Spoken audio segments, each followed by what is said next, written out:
اهلا بيكم يا عسليات. تعالوا نعمل النهارده كيكايه بربع كوبايه ميه وربع كوبايه زيت. والله زي ما بقول لكم كده، الكيكايه الحلوه اللي منغنغه بالشوكولاته ديت معموله بربع كوبايه ميه وربع كوبايه زيت. تعالوا نشوف عملناها ازاي. جبنا طبق وحطينا فيه 3 بيضات معاهم ربع كوبايه زيت وربع كوبايه ميه. طبعا هنحط فانيليا، طبعا ما جاتش في الفيديو بس انا حطيت فانيليا معاهم كمان. زي ما حضراتكم شايفين كده بنضرب الخليط كويس قوي. كان عباره 3 بيضات، ربع كوبايه زيت وربع كوبايه ميه.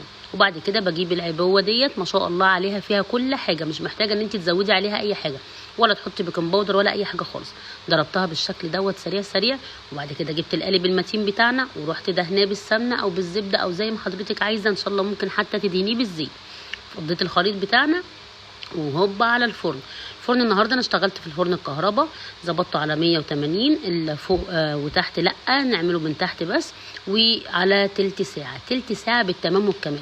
فرن الكهرباء غير الفرن العادي. الفرن العادي طبعا عشان خليط الكيك قليل مش كبير ممكن نعمله على 25 دقيقه ونرجع نشوفه، بس برضو من تحت بس، ودرجه الحراره 180 زي ما حضرتك شايفه كده، 180 من تحت بس، والتايمر بتاعه لتلت ساعه.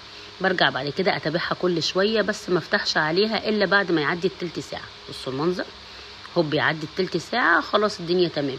ببدا بعد كده بعد ما بتستوي معايا خالص واتاكد ان هي استوت، وبرده اختبرها زي ما بنختبر الكيك العادي.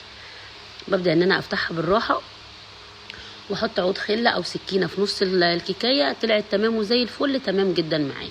ببدا ان انا اقفل الباب بتاع الفرن واسيبها جوه حوالي 10 دقائق تهدى معايا. ارجع بعد كده اطلعها زي ما حضراتكم شايفين بالشكل ده، وهوب اقلبها على طول بالشكل ده كده. بصوا المنظر، بسم الله الرحمن الرحيم.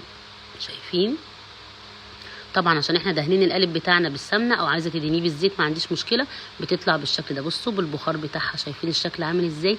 كيكايه مضمونه وما خدتش مننا غير التلت ساعه، وحطوا عليها كمان 5 دقائق يعني 25 دقيقه يكون طالع عندك كيكه شوكولاته بطعم البندق.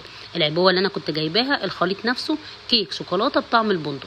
رجعت بعد كده حطيت عليها صوص شوكولاته من فوق، ممكن احنا اللي نعمله بايدينا زيناها بقى بعد كده زي ما انت عايزه تحطي عليها سوداني، عايزه تحطي عليها بندق زي ما انا ما عملت، علشان التطعيمه تبقى ماشيه مع التطعيمه اللي جوه اللي يعجبك. مش عايزه تزينيها بحاجه خالص وعايزه تحطي لها صوص شوكولاته بالظبط لوحدها كده، برده زي ما انت عايزه. كيكايه سهله وبسيطه ما خدتش مننا وقت، نتيجه مضمونه وفي نفس الوقت ما شاء الله عليها.